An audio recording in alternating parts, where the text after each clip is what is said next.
Сәлем баршаңызға. Сіздермен бүгін өте дәмді болып шығатын манты дайындаймыз. Сіздер де менің тәсіліммен жасап көріңіздер.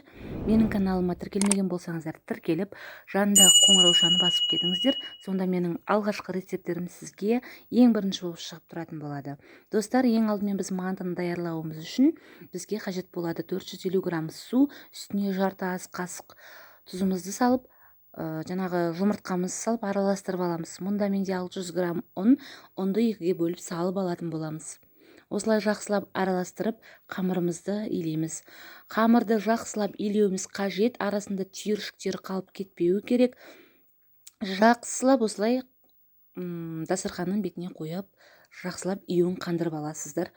Мен бұны 10 минутқа тұндырып қоямын. Осылай 10 минуттан кейін алып, қайтадан екі бөлікке бөліп зуала жасап аламын. Осылай. Осы зуаламды жасап болғаннан кейін қамырларымды пакетке салып, мен тағы да 10 минутқа қойып қоятын боламын. Сонда қыздар қамырдың жайылуы әдемі болып шығады. Яғни оңай жайылатын болады. Достар, мұнда мен инстаграм парақшамды қалдырып кеттім. Мен инстаграм парақшама да тіркеліп кетіңіздер. Мұнда да мен сіздермен керемет рецептермен бөлісіп отыратын боламын.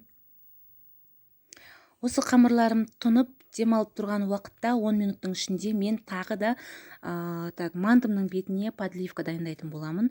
Мұнда қызып тұрған майымызға бір пиязымызды турап, осылай турап аламыз. Осыны жақсылап қуырып, сарғайған кезде үстіне тұзымызды салдым. Помидорымды саламын. Араластырып, жақсылап, мұнда помидордың суы мен пияздың суы шығып, өте дәмді подлива болады. Бізде үстіне укропымды сеуіп, 5 минутқа бұқтырып қойдым. Қатты прям езіліп пісудің қажеті жоқ. 5 минут бұқтырсаңыздар жеткілікті. Қапағын жауып, градусын астын отын азайтып, 5 минутқа қойып қоясыздар.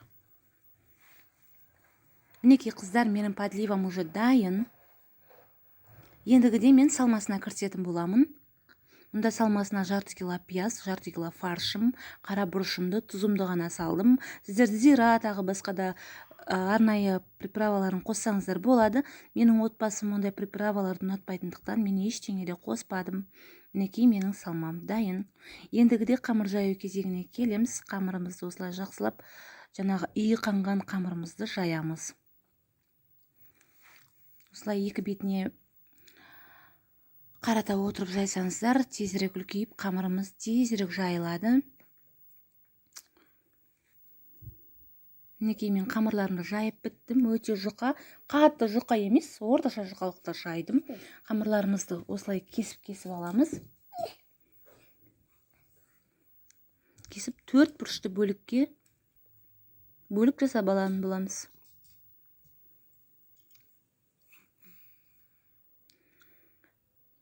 Ендігі кезекте қамырларымыздың ішіне фаршымызды салып, осылай түйіп барлығын қалыбыма салып шықтым. Барлығын.